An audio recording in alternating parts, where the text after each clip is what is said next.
Hello. I hope everybody can hear me okay. Welcome to the QuPath for Beginners session for ITK. This session is going to be a mix of both myself, Fiona, and Pete Bankhead presenting. Pete probably doesn't need much of an introduction, but he is the creator of QuPath and is going to be going over some of the information that's useful to know prior to getting started on QuPath.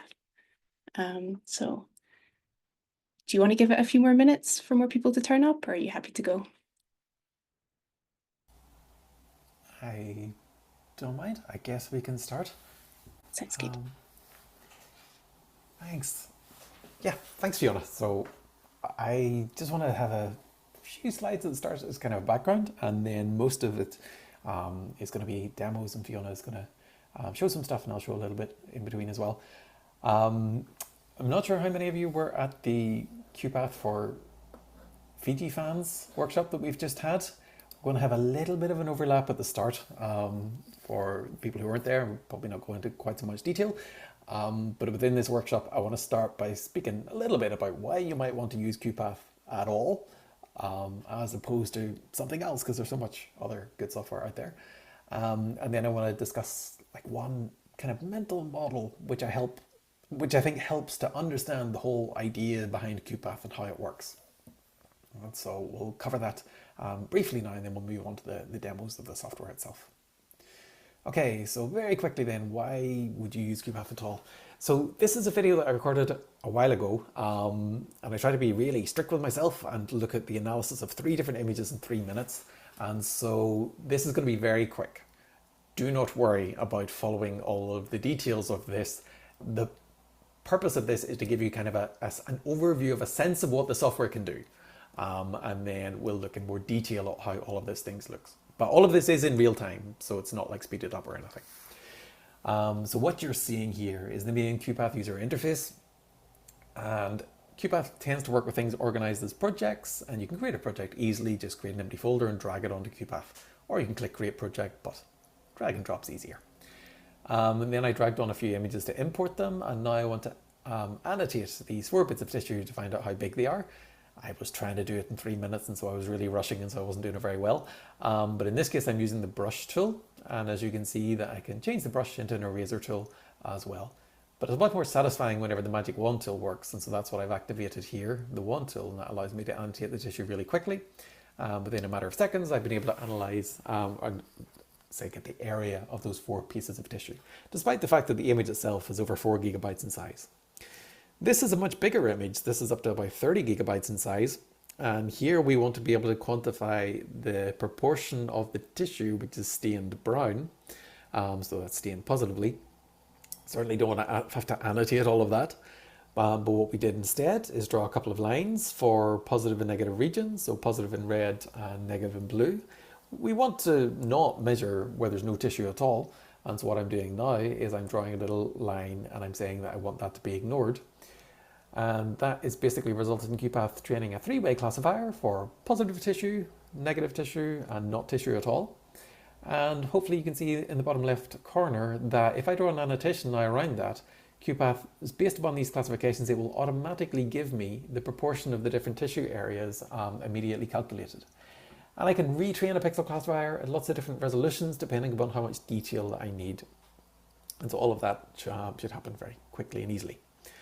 And then the last thing I want to do in this example here, and you'll see it in more detail afterwards, is looking at a cell detection task where we want to be able to distinguish the cells in this image. There's hundreds of thousands of cells. I've chosen a region and detected about 70,000 cells within it. Running QuPath cell detection command, it detects about, the 70,000 cells and makes about 40 different measurements for each cell. We can visualize those as these kind of measurement maps. We can then even add additional measurements to the cells if we need to. So here what I'm doing is I'm adding measurements derived from neighboring cells as well. The whole purpose of doing that is it's going to help us to distinguish between tumor and non-tumor cells by interactively training a machine learning classifier. So I've given a few examples of what I think are tumor and non-tumor cells. I'm not the best qualified to say that. But based upon that, QuPath has trained a classifier to distinguish tumor and non-tumor, and then based upon the brown staining intensity, K67 positive or negative. based upon all of this information, we can then query it in different ways, generate density maps, look for areas of high densities of particular, according to certain criteria, like high density of positive tumor cells, for example, or high density of positive cells, or high density of tumor cells. So we have, essentially within QuPath, we have all of these different tools. They can be applied to very large images, particularly two-dimensional images. And yeah, there's some things that would be very difficult to do in other software, becomes very easy in QuPath.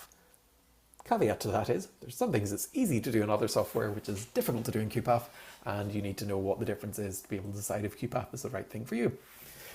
Which brings us on then to this mental model for unlocking QuPath. So Laura in the group has drawn these fantastic little icons, which will hopefully make it easier to remember, because I think that having this concept in your head can really help to make sense of QuPath itself, what it's doing, how to use it, and for whatever you yourself might need to use it for. Okay. And to do this, I want to step back very briefly and talk about what is the goal of image analysis in the first place. So I would argue that when we come to analyze images, what we're really trying to do is reduce the number of numbers that we're having to deal with. So I mentioned one of the images that we had before, it was about 20 to 30 gigabytes in size. There's actually about 28 billion different numbers go into making the raw data of this image. And if I extract just a detailed region, so this is the example that I showed before, and which you'll see again was K67, so we've got hundreds of thousands of different cells. The nuclei are stained, and they're either blue or brown, depending on whether positive or negative. And the nuclei belong to different cell types. So there's lots of information within this, encoded within about 28 billion pixel values. But the analysis question here is, what's the percentage of tumor cells which are K67 positive, which is one number. So we want to go from this, your 28 billion numbers, that the main thing we really care about can be summarized in a single number. And so that's a massive act of summarizing in order to be able to get from 28 billion to one number. We can't really go in one step, or at least it's not a very good idea to go in one step, because we need to be able to trace what exactly we are quantifying here. And so typically whenever we're doing image analysis, we need some kind of intermediate representation, and QuPath really exists in order to try and help you get from your pixels to the answer that you want via this kind of intermediate representation. So that's what we're trying to do. If you were to approach the same sort of problem in ImageJ, so I mentioned ImageJ because it's been around for so long, it's really the standard in the field, you would approach it very differently in ImageJ from how you would do it in QuPath. Firstly, ImageJ won't be able to open your 30 gigabyte image in one go. But if you were to crop out a region of interest, what you might do in ImageJ, if you get your region of interest, you would duplicate it, and then you'd start to apply some processing techniques, eventually apply a threshold to be able to detect the structures you care about, and then create little regions of interest for them, measure them, and then interrogate the result. That's the kind of thing that you might do with ImageJ or with other image processing software. We can't do that with QuPath though, because we can't even do something as basic as duplicate the image, because if it's 28 gigabytes and QuPath is written to handle these huge images in an efficient way, we don't really want to be copying a 28 gigabyte image. We can't read it into the memory of the computer all at once, where we typically only have maybe 4, 8, 16 gigabytes of memory. We can't work directly with all the pixels in a 28 gigabyte image, nor can we duplicate it. So in QuPath we have to figure out how to work in fundamentally different ways. And the way in which that happens is that QuPath really focuses not so much on things that you do with individual pixels, like apply filters and thresholds, but it focuses on how can you create objects that represent the content of your image and then do things with those objects. And so an object, it's not quite like an ImageJ region of interest, but basically an object can have a region of interest, it can have a list of measurements, and it can have a classification. So an object here can be more or less anything, but in the example image here, it would probably be a cell nucleus. That could be an object. And then it might have a region of interest, given the boundary of the nucleus, and it could have a whole list of measurements associated with it. But objects can also have like parent objects or child objects. Like if you had like little structures within the cell or within the nucleus, these could be children of the cell object. And effectively, we end up this kind of family tree representation of all of the contents of the image in terms of objects in QuPath. And you'll see that in detail in a moment, but it helps to know that that's essentially what's happening. And if we can build that kind of object representation, then your final analysis result becomes a matter of querying that. Because if we have an object for each one of our cells in the image, and we have a classification of, is it a tumor cell or a non-tumor cell? Is it positive or negative? Then really all we need to do is to count up the cells that we're interested in and then express those as a summary measurement, and then we get our final result. And so that is effectively what we're doing in QuPath. We have these 4 different steps. We go from our image with all of the many millions, if not billions of pixels, and from that we try to somehow generate objects. Objects might be cells, as they are here. Often QuPath will do the measurements for us. We need to be able to make measurements of those. For example, each cell, we might have an area of the nucleus area, the mean staining intensity for the blue stain, for the brown stain, whatever. And then from that, we can often then classify our objects. So here, according to whether they're tumor or non-tumor, but we might classify multiple times. So here we've gone tumor or non-tumor, but then also positive or negative. And so we've classified at 2 different levels. And then querying is how we get our results. And so whenever you see QuPath and you see all of the different commands within it, it helps to be thinking of, they tend to relate in some way to these 4 different steps, because that's the basic workflow for almost anything we might want to do.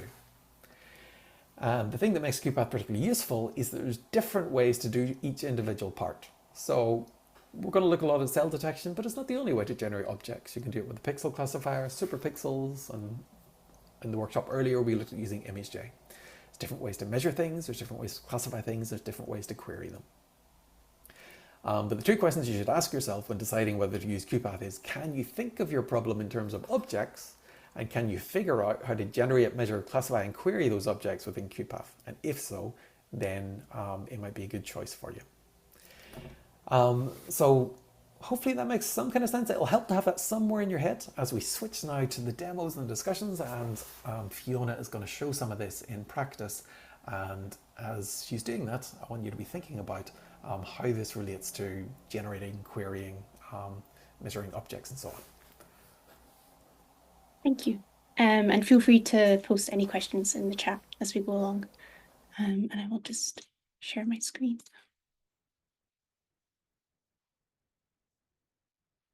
Cool. So first of all, I'm going to slow things down a bit and explain the general QuPath user interface. And then after that, I'm going to show you a very, very basic workflow from importing your images to getting your results out at the end. So this is QuPath when you initially open it up. You get presented with the welcome window, which is particularly useful for beginner QuPath users because it contains useful links. You've got the documentation link here. This goes straight to the QuPath README docs, which has really handy tutorials, lots of information on all the features that you can use within QuPath. So I highly recommend giving that a visit. Additionally, you also have the discuss button here, and this takes you directly to the image.sc forum. This is where you want to go if you need help. Not only is it monitored by members of the QuPath team, but also members of our wonderful community that are always very great at helping and also have more creative ways sometimes than our own to solve problems. So I highly recommend posting there for help. Some other things that aren't as important right now, but you can choose whether you want light or dark mode for your QuPath, as well as setting your preferences for checking for updates, which I highly recommend to have it set to check for updates to make sure that you have access to the latest features, as well as any potential bug fixes that may be required. But if this window gets in your way every time you load up QuPath, feel free to unselect it at the bottom here. You don't have to worry about it anymore. So I'm just going to open up an image now, but don't worry about copying or taking note. It's just for demonstration purposes. So I could go through and explain the interface in detail, each part. However, Pete developed a very, very handy tool called QuPath Tour, which is new in version 0.6, release candidate 3. So if you're running on an older version of QuPath, you're less likely to see this, or rather, you will not see this. And this also may change in future versions. So when you open up QuPath Tour, you can see that there's an orangey yellow border that's being created around the full window. And basically, as I go through each slide, that border will change to focus on different aspects of the user interface. And each page will contain additional information on those aspects. I'm not going to go through each and every single one individually here, but some important ones that I want to point out because they're going to be we're going to be using them in the basic workflow later, is the ones in the toolbar, such as the drawing tools. So this is where you create your annotations within QuPath, and there's lots of different options, including basic ones, but then more exciting ones like the brush tool and the wand tool. And another useful one is the brightness and contrast dialog. When you import an image in QuPath, it can extract, if it's a bright field image, it can extract the stains computationally and have them regarded as channels. I haven't done that properly here, so please ignore the contents here, but in a fluorescence image, it's also particularly useful because you can then adjust the viewing perspectives of those channels. You've got your objective selection. So if you want to view it at a fixed objective, you can do so by either double clicking here, or if you want to return back to the full size, you can do fit to zoom. I'll continue. These options here are all for display purposes. So if you're creating annotations or detections, they're just overlaid on the image. They can be hidden, shown, filled, unfilled, and adjusted to your viewing preferences. To zoom through these. Measurements. So this is where you can view your annotation and detection measurement results. They're also within the windows, but it's handy to note that they're here. You've got your script editor, which you don't need to jump into straight away, but it's useful to know that there's a quick button to access it if you need. These ones we don't need to worry about for now, but preferences is something I would really like to point out, because if there's anything in the QuPath window that isn't quite suited to your setup preferences, then have a search for things in here and you may be able to edit it to your desired choice.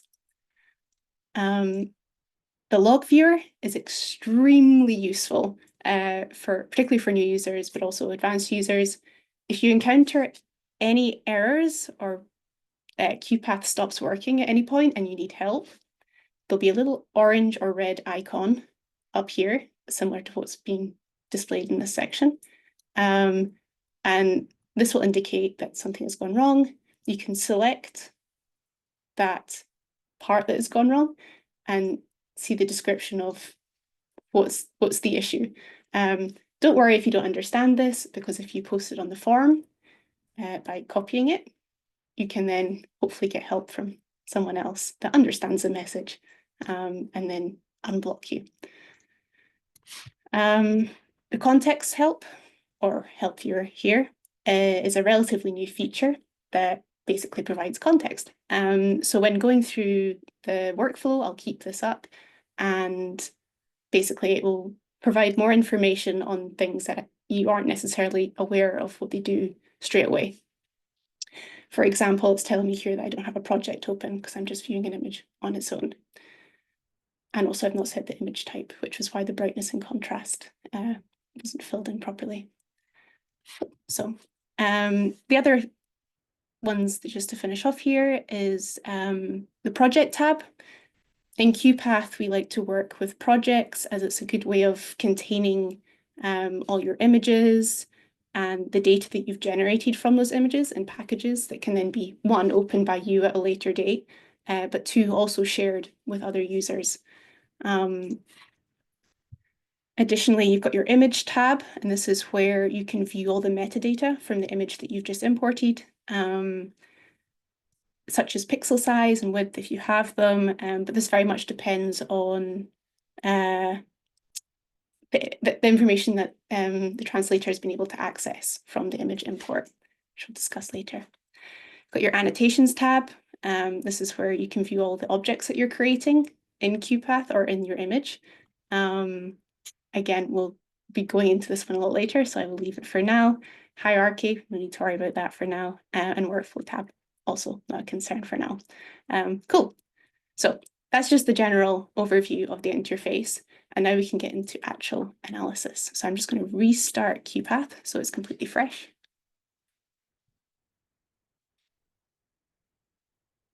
And we've been through this, so I'll just close that open.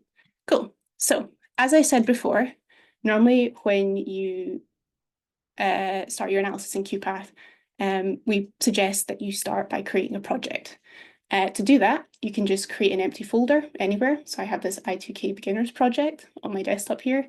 You can just simply click and drag and drop, select yes, and there we go. We've got a project created. So we can package your images up. So these are two images here that are open source. They're Hamamatsu images from OpenSlide. These can be imported to the project simply again by selecting them and clicking and dragging and dropping. And this will prompt the import images to project window. You don't need to worry a lot about all these settings if you're importing basic or common images. Important things to note though is the image server. This is basically what QuPath uses to translate the image file structure into something that QuPath understands, because not all of them are the same. So, for example, CZI would require bioformats to function, but to keep things simple for now, we'll just keep it as default and just let QuPath make its mind up. Additionally, setting the image type. This is bright field fluorescence. If you know if it's bright field and you know the stain type, then it's good to select it here. But since these can vary, I'll do that later. Rotate image, don't need to worry about the rest of these for now. So we can just hit import. Let that progress. Cool. So the images now appear within the project on the left-hand side here. You can open up this one here, and you can see that I'm getting prompted to set the image type. So this is just a simple HDAB image. So I can just select that for now. And what that is doing is telling QuPath the two stains that it's got. And what QuPath does with that is using default metrics, it's able to virtually extract those stains. So if I open up the brightness and contrast window, I can see that I can view it as just hematoxylin or just DAB. If you're not happy with how cleanly it's extracting these, you can customize your own extraction within Analyze and Estimate stain vectors. But we're not going to be going over that today, but it's in the documentation. So you're welcome to have a read and explore of that for your specific images. Cool. So a standard workflow with this sort of staining, which is just a nuclear DAB staining, Ki67, I believe, would be simply just finding how many cells there are in total, how many of them are positive, and what sort of percentage positive there are. So to do that, one would normally draw a large region around most of the tissue, but for the sake of demonstration purposes and time and also computational power, I'm just going to be sticking with a very small region for now. So I'm just going to draw an annotation using the rectangular tool here, but I could have used any of these other ones. These are the more exciting ones, the brush and the wand tool, but we'll stick with the rectangle for now. So once I've got my annotation, I can view more information about it within the annotation tab. And if I select annotation here, you get all this extra information down the bottom. And one thing I realized I forgot to do is put up the context help. Excuse me, I'll just put that over there. So yeah, you've got your size here, as well as your perimeter, etc., etc. But what we want that's within this annotation is how many cells that are currently there. So to count the cells, instead of doing it manually and spending many hours at a PC if you have multiple slides, you can go analyze, cell detection, and then cell detection. And that will bring up the cell detection window. So there's a lot of parameters here that please don't be put off by. You might not necessarily need them all.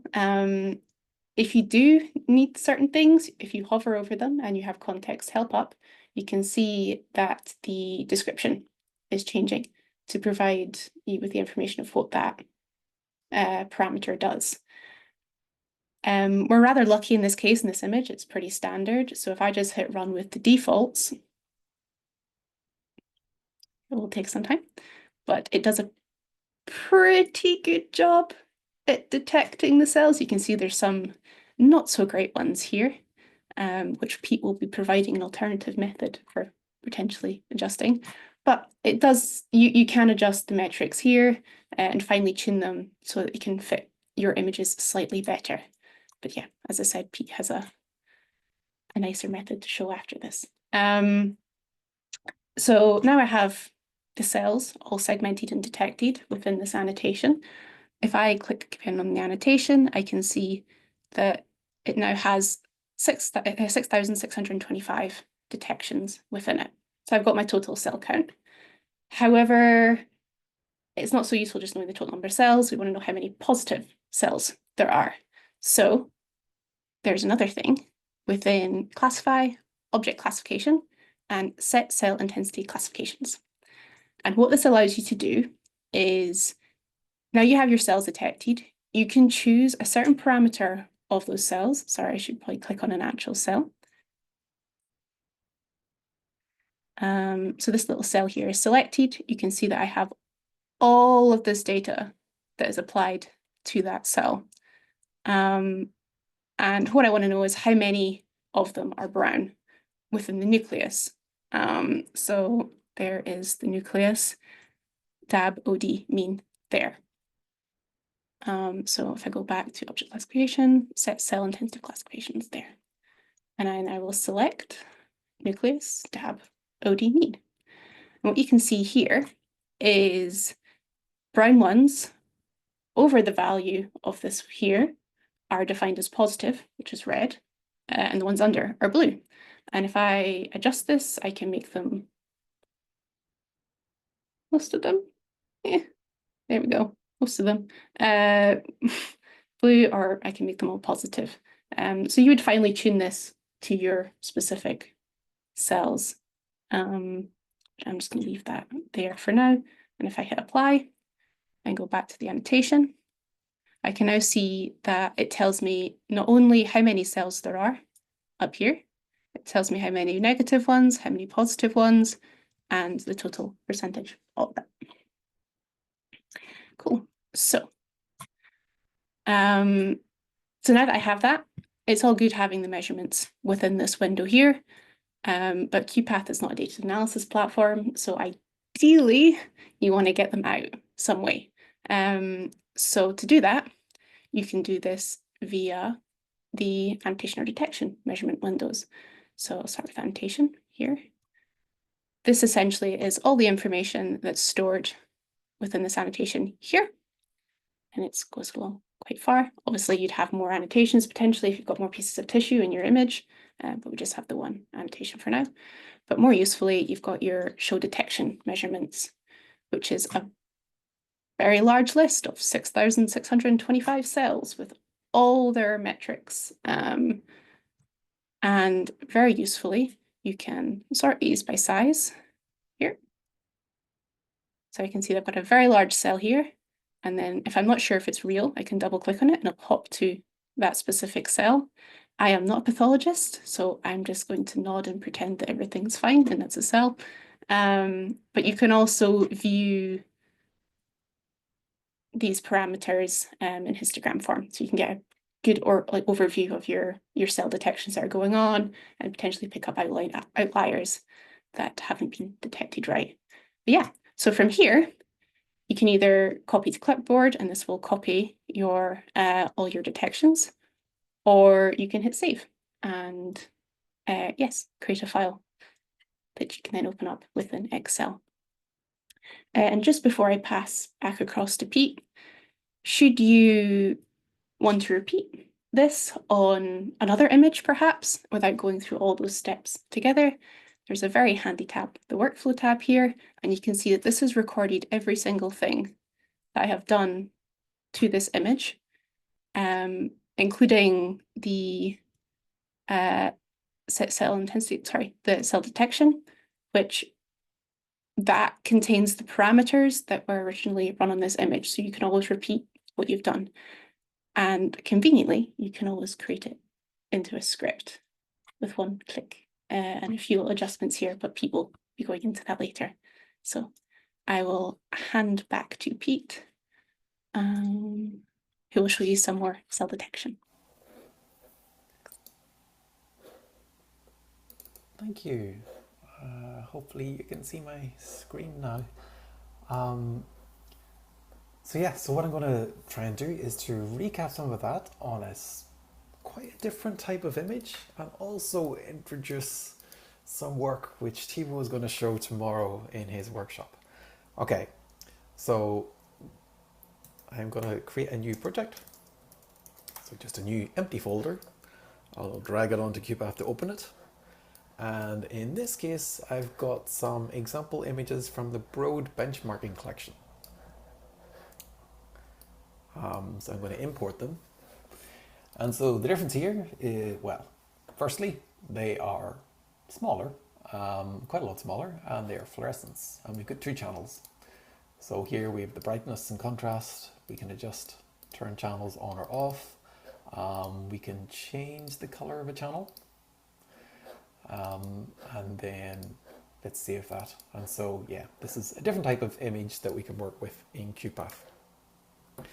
And in this case, we want to detect the cells. And I'm going to begin by showing you what happens whenever we try to use QuPath's default cell segmentation.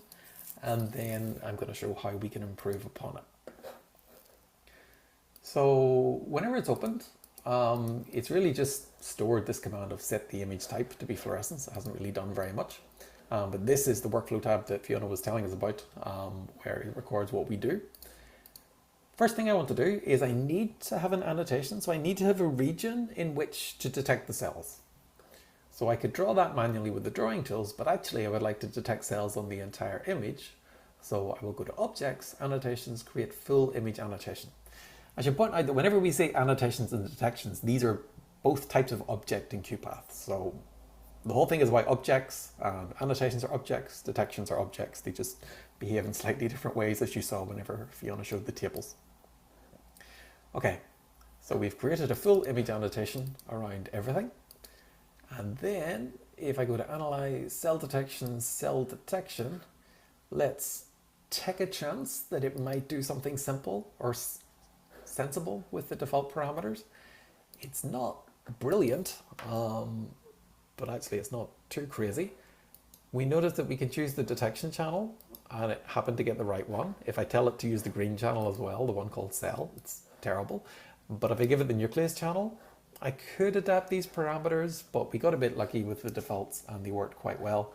But I can put my mouse over and I can find out how to adapt them if I need to. You can see it's detected about 93 different cells in there. And it did that by trying to identify the nucleus and then expanding them. And this is where it's particularly bad. It isn't really approximating the area of the cell very well because it's only expanding out by a fixed distance. And the distance that expands is 5 pixels. And the reason that it's 5 pixels instead of anything more calibrated in microns is because if I check this image tab, it's not able to read the pixel size in microns. So all we have about this image is values in pixels. We don't know how to translate that to microns because the information isn't present within the image. And that's the reason why QuPath cell detection doesn't do as well as it normally could, because if you have an image where the pixel size is known, then it can give you better defaults. Otherwise, it's really just guessing because it doesn't know the size of anything. So let's say we want to expand a little bit further. I think this looks a bit better at approximating the cell area. If I go for 5, still not great because it's purely distance based. And it's not using any of the information within the image, but we'll see how to do better than that in a moment. Nevertheless, what I would like to show is that whenever we go then to this workflow tab, and if I press create script, we have all of the times that we open the image and set the image type, and we have all of the times that we ran cell detection. And what I would like to do is to be able to run the cell detection with the same parameters across all of the images in the project, and that's however many this is images that we have currently here. So basically through the workflow tab, we've created a script that would do that. And I could run it as it is, but it's not ideal because we're setting the image type twice to be the same thing. We only need to set it once. And we're running cell detection 4 times, but we only really, each time we ran it, we replaced all the existing cells. So we only end up with the results from the last time that we ran it. So I'll just delete the others as well. But this then gives us a script, which if I open another image, and if I press run, then we get our cell detection, and I don't need to mess about with going to the individual commands. It's really done everything end to end. But let's suppose that we want to run it across all of our images. Well then, instead of just pressing run, we can click on these little buttons here and say run for project, and we can bring across all of our images and say OK. And it's also operating on the image that's currently open. And if I switch across the images now, the cells have already been detected because we've actually ran that script across all of the images within the project. And so that's basically how you do batch processing within QuPath. Often if you do things manually, you end up having some steps logged within here. You create a script. You do sometimes need to edit the script a little bit to clean it up, but then you use run for project, and then that is basically giving our results. So it shows in principle how to do it, but what I would like to do is to show how, remember that I said that we need to generate objects in QuPath, but actually the methods are kind of interchangeable. This is using the default cell detection. What if we want to do a cell detection which is better than that for these images? And that's what we're going to try now. So I'm creating an entirely new project. And you might remember the first time around, we just expanded indiscriminately in all directions and it wasn't great. Now I'm going to run Thibaut's instance egg method. So Thibaut's in the group and he's recently released this method.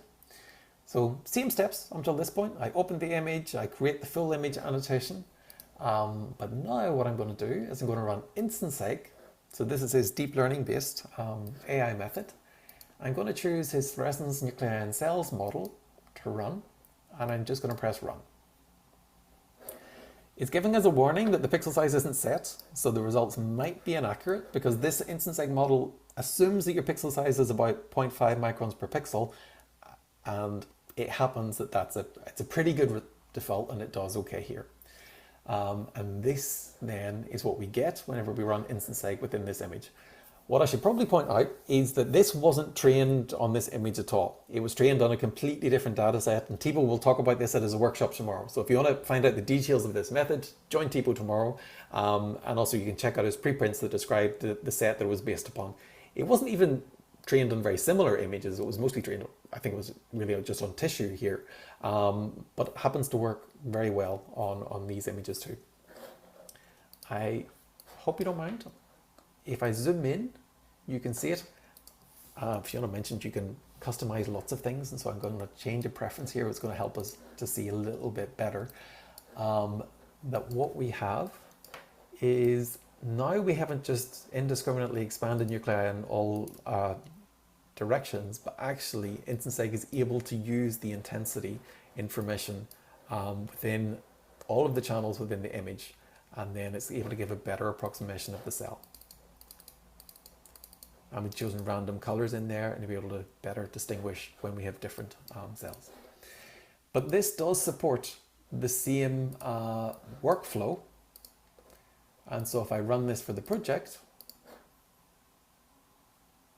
all of the concepts are the same. So this goes back to what I was trying to say in the introduction, is that whenever you know the concept of how things work in QuPath, you can start to replace steps with some that might be better. So here we have the same basic workflow approach, but we've replaced the cell detection, the built-in cell detection that I wrote with the much better cell detection, the TIBO road. And so that's what we have here. And so when I open up the images, you can see the cell detection as it is. And so, yeah, I think Thibaut is with us today, so if you have more questions about that, he might be able to answer, but he has his workshop on it tomorrow. And for now, I will now hand back to Fiona. Thank you. So what I will show now is a scenario where you aren't looking at cell detection, or you don't care about the cells, but you actually want to just look at whole areas instead. So I've got the previous project up again, back to the boring bright field images, unfortunately. But this is just a HDAB image again, but this time the DAB is not cellular, as you can see, or rather not nuclear, it's spread around. So what we can use here to essentially be how much brown is in this region or this whole tissue is we can use a thing called the pixel classifier. So within classify and then pixel classification and then train pixel classifier, you can get this here. And basically what we need to do is we need to tell it what's positive, what's negative, and as an extra, I'm just going to add in what I want QuPath to ignore completely. So to do that, we need to create some annotations. So back in the annotation pane or tab, I can use the polygon tool. And I'm just going to draw a region where I want it to ignore. So I don't like this stuff here. So I'm going to draw that and then select the ignore class and then set. You can see that's now changed color. It'll always be yellow, the one that you've got in focus. So you can ignore those ones for now, and I'll just do one over here too. I tend to draw small regions, whereas Pete tends to draw larger lines for the training. This area here, I think is very positive. So again, draw a line. It's positive, and then set selected. You can also use the auto select here. If I just expand this here. So if I have that selected, I don't need to keep on clicking back and forth. I can just create multiple annotations. A sneaky shortcut, if you would like to go back to the tool that you previously used, is to click the center mouse button, and then it goes back to there. So probably shouldn't have done those all in the same region, so let me just delete 2 of them there. Get a bit more of a mixed input. There we go. So we've got 2 positive, 2 ignores, and let's get some negative, which will just be the general stroma area. So I'll turn off auto set for now and go into the hematoxylin area.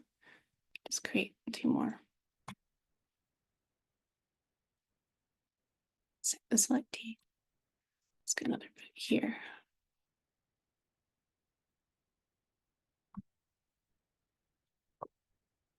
So now that we've got your annotations defining what's positive, negative, and what you want to ignore, zoom out a little bit. I can go to the pixel classifier window, can select your classifier that you'd like to use. I check the documentation to see which one you'd really like to use. You select your resolution. This is relevant depending on the power of your PC, but also if you're looking at really small features such as like hybridization, like base scope or RNA scope, you probably want to go for the very high or full resolution. But if you're looking at more general zoomed out things, then you can go smaller. I'm going to keep it for moderate for now because I'm not sure how my computer will cope while screen sharing as well as doing this. Additionally, you can edit the features that you're looking at within here. And yeah, so if I hit live prediction, you can see that it's taken the positive, negative, and ignore classes from the annotations, and it's now trying to predict the whole thing.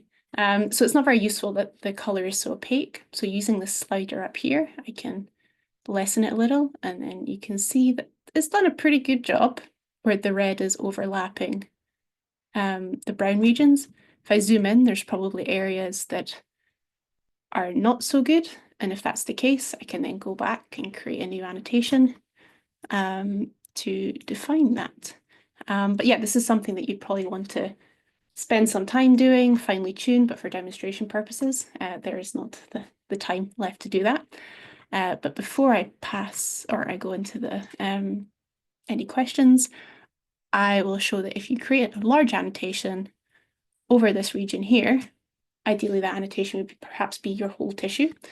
If you look at the information of that annotation, you can see the percentage negative as well as the percentage positive within that region. And if you move it around, you can see it changes. So if I draw a very large one, it's probably going to break, but let's roll with it. There we go. Oops, there we go. So yeah, you've got your percentage of positive staining within this annotation as well as negative staining, should you require that. Yeah. So I will check stop sharing and yeah. Any questions, please fire them into the chat. And that can we retrain instance seg based on our images? Yes, but unfortunately not within QuPath.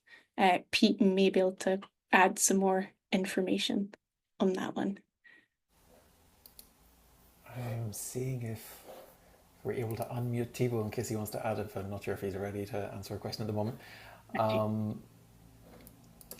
Yeah, so it can't be retrained within QuPath, but Thibaut's workshop tomorrow, I guess, is the place to find out that in more detail. That he's documented the process of how you can train on different data sets. And potentially the ground truth training data could be from QuPath annotations that you would export, and then it might be used for instance seg training. But at this point, you can interactively retrain it within QuPath.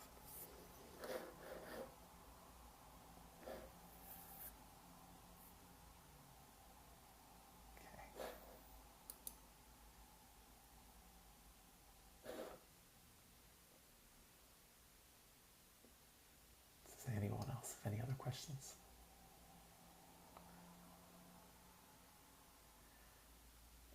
Okay, there's a question about, is there a convenient way to convert detections into annotations to modify them? So can you say a little bit about the concept? So they're all objects within QuPath. But the basic idea is that whenever you have a big region, QuPath will call it an annotation, and then you can edit it and it's flexible, and you could easily have 1,000 of them in an image and that should be fine. But you couldn't have 1,000,000 of them because QuPath will get really slow. But if you have like a cell that you detect, then QuPath represents it in a much more efficient way, and it's not editable. But you can have 1,000,000 of them, and then it should be fine. And so that's why you could use two different types of objects that solve different kind of problems. But it's not entirely straightforward to switch between the two of them, kind of by design, and it's something that we might want to change in the future. At the minute, that's something that would require a script if you need to have a detection, and then if you need to convert it to an annotation. It's something that you don't normally have to do in normal life, so I'm not, it might be good to discuss in the forum specifically when you require it, because there are some things that get a little bit complicated in that case, because I mentioned about QuPath having this kind of hierarchy of your objects where you can have an object which is parent objects and child objects, and then if you convert between the types of objects, you need to worry, do you need to preserve all of those relationships and everything? So if this doesn't make sense to you, the point is that it shouldn't normally have to. QuPath should hopefully just do something sensible, and the annotations, detections, it should hopefully feel intuitive, but when you want to convert between them, then you're probably doing something more advanced and something more highly specific, and that's where the forum is the best place to talk, because then I guess we can get into the caveats or concerns or things that we need to deal with.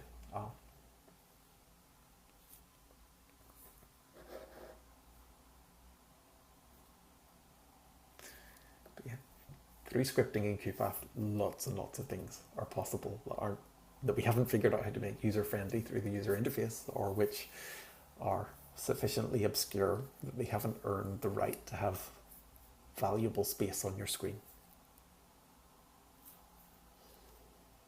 But if people make us aware that they are particularly valuable, then we can look into getting buttons for them instead of scripting. So post on the forum. Okay, yeah. Okay, and the context there is there's some cell detections, but then you want to modify the detections if they're imprecise. And yeah, the complicated thing about there is that whenever you run the cell detection in QuPath, you get your 44 different measurements at that exact time. So if you modify it, then you need to somehow regenerate the measurements, and that's where things get a bit complicated.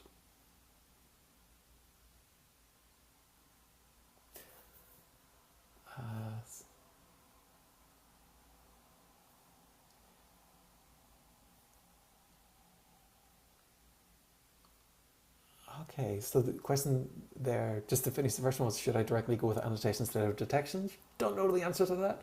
So yeah, we should probably a forum discussion to figure out the details of what would be the best option in there. The next question then is about, can we annotate a whole tissue section automatically? And as is very often the case with this, a lot comes down to the details of what specifically you mean. Because people say the word annotate to mean different things. But in this case, if the question is, can you detect the tissue in one go? Then yes, there is a way to threshold in QuPath, and you can set a fixed threshold. And also the workshop that I gave earlier on using Fiji shows you how you can use automated thresholds as well. So it's still the problem of creating objects. You need an object to represent your tissue, and you can do that with thresholding, you can do it with the pixel classifier, you can do it with ImageJ if you want. And so there's all of these different options, and they all exist. And again, the forum could be a place to discuss it. If you mean, can you annotate the tissue in like different components like tumor and stroma or fat or whatever, and all of these different things? Again, the answer is yes, but it's going to be harder.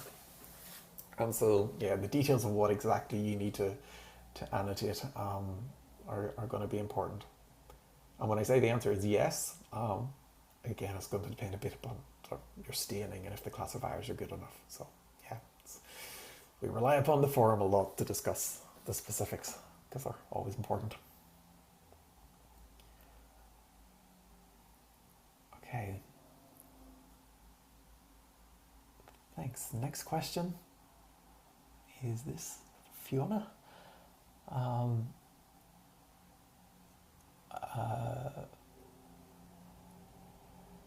Small marks over large marks for any strategy for this, for specific image types. Yeah, so this is where Fiona and I sometimes approach things slightly differently. So the thing that we are agreed on is that when we're training a pixel classifier, we should have a relatively small region, and it's good to use lines, because if you draw a great big polygon or a great big rectangle, then QuPath could have like a million examples to train the classifier, and they're all almost the same, and it'll get really slow, and it's not very good. So we both use lines, but I just tend to use longer lines. If you're wanting to annotate like very small things, you definitely need very small annotations. If you want to train your classifier and run it at a low resolution, then you can use bigger annotations. I think, yeah, the main thing is whenever you were training the pixel classifier, you might have seen there was a little pie chart, and that gives you like the balance of each classification. Fiona's going to show it here. Okay, so that shows me that there are over half the training examples are for the negative class. And really, you probably want that to be relatively balanced, or at least your classifier is probably going to do a bit better if it's relatively balanced. And it's better to give it lots of small regions which are diverse than a smaller number of big regions which are all very similar.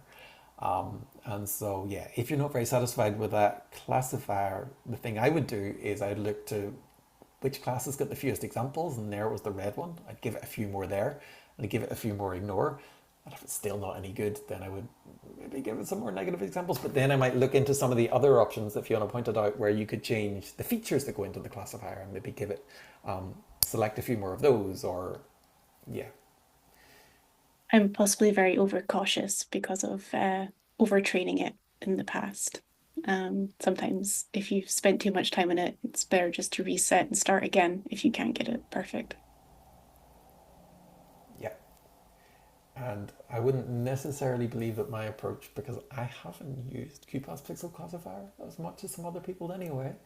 So a lot of it is from experience finding what works better for you. One thing that I can say is the default pixel classifier is this artificial neural networks, and I like it because it's fast and I thought it worked well. But I have heard from other people who have used the classifiers more often is that there's an option R trees or random trees, and they say that works better for them. So yeah, so I wouldn't necessarily recommend doing it the way that I prefer to do it, because other people can get better results on their images doing it differently.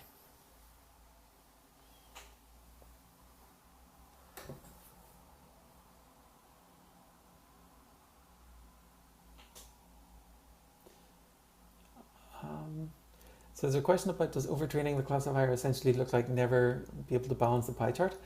So I think you always can balance it. So the pie chart, it's only really the number of samples input to the classifier for training. And that's something that was confusing previously because we didn't label it, because I think that people often looked at it and thought that it was to do with the output, like the output of the classifier, like how much of each class is predicted. So I guess you always could balance it, because if it's unbalanced, you just give it more examples until they get kind of the same. But yeah, Alan in the group is probably better at statistics than all the rest of us, maybe slightly against the way that we do the classifiers, and it's can't really assess very easily how accurate any of them are. So what you might end up doing is you actually do kind of overtrain the classifier on multiple images. But then you have an option within the classifier dialog that you can train it. You can take the samples that you did across multiple images and train a single classifier based upon all of that. And you might end up, effectively overtraining a classifier on 5 or 10 images, and then create a classifier that combines that training to get something that will hopefully generalize a bit better. But it's perhaps not as rigorous as you would like it to be, because it's convenient. You get the instant feedback, and so you sort of biases you while you train.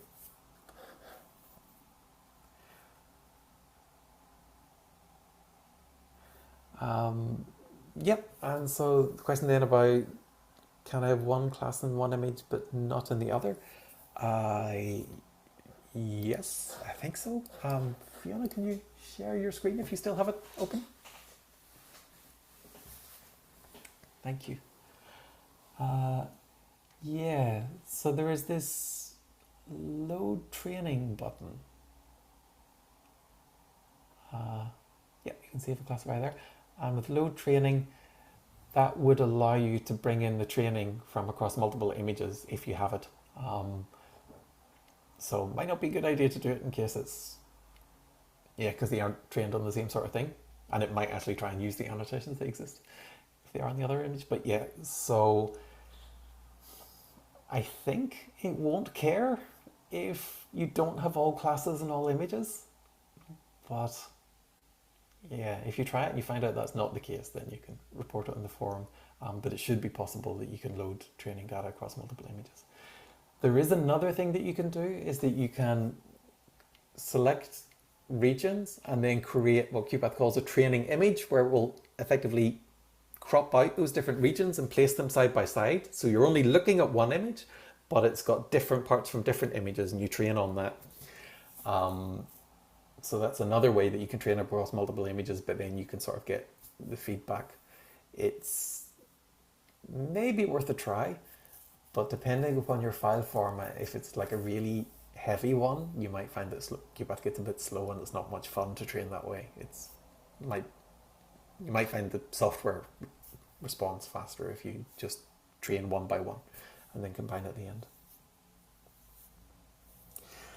Oh, that's a good but challenging question of, when I compile the training images, how can I do the stain normalization? Officially, QuPath doesn't really support stain normalization. And for the pixel classifiers, if you have like stain separation that Fiona showed earlier with the color deconvolution, with the pixel classifier, it's always the same stains used across your project. And the hope is that that will be consistent for all the images in a similar project. And those stains are only based upon the color of the stains, but they don't do any normalization for intensity. So if you have a section that's a bit thicker, then everything might look a bit darker, and we have no way to correct for that. In 0.6 in the code, there is actually some stuff to try and deal with that, but it isn't yet properly active. It's doable through a script, but it's something that we know is going to be important, but we want to figure out how are we going to really validate it so that we can make it like a prominent, proper part of the software.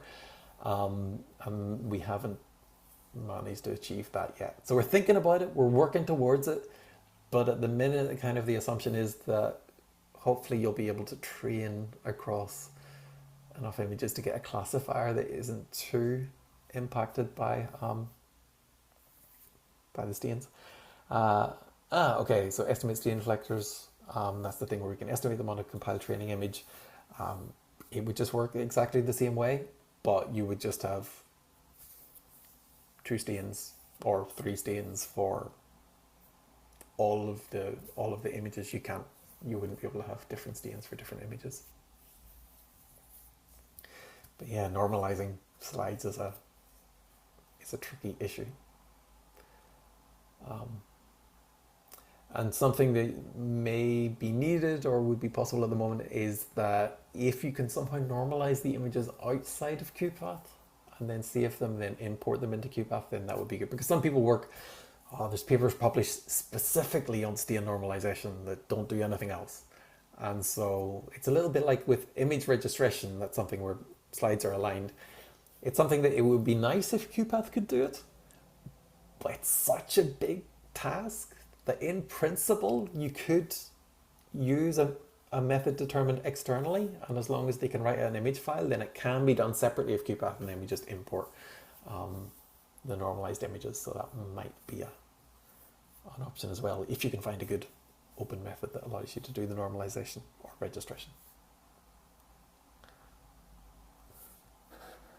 Okay.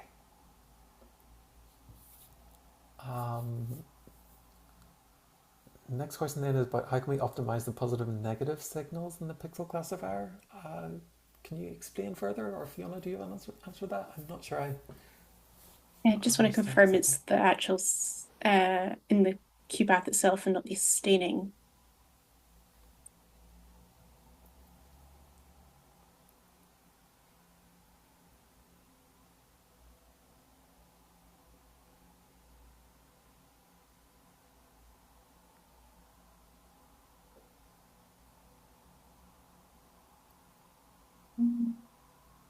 Okay.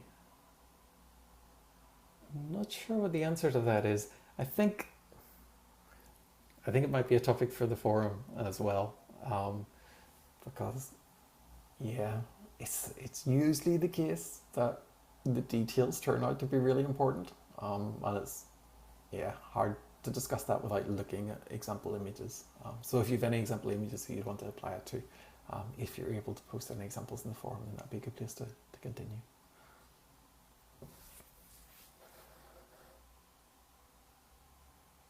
Okay. I hope we didn't miss any questions. If there were any others, feel free to let us know afterwards, or post any other questions in the forum if you have more thoughts on it. But apart from that, I think we're past 4:30. And Fiona's put a link to where there's some more information about the workshop. So the things that we went through there, that link I sent is the document which lists the steps, should you want to revisit them and do them in your own time. Great. And download 0.6 release candidate 3 if you want to try out the stuff that we spoke about. And then we hope to have the final version of 0.6 soon, within the next couple of weeks after we do a little bit more. And you can check out the Fiji workshop from earlier in the day whenever that finally gets online. And tomorrow, Alan will be speaking about QuPath for people who like working with Python, and Tipo will be speaking about instance egg. So 2 more workshops tomorrow if anybody wants to join for those. But I think that's all for today. Thank you for coming. Thank you.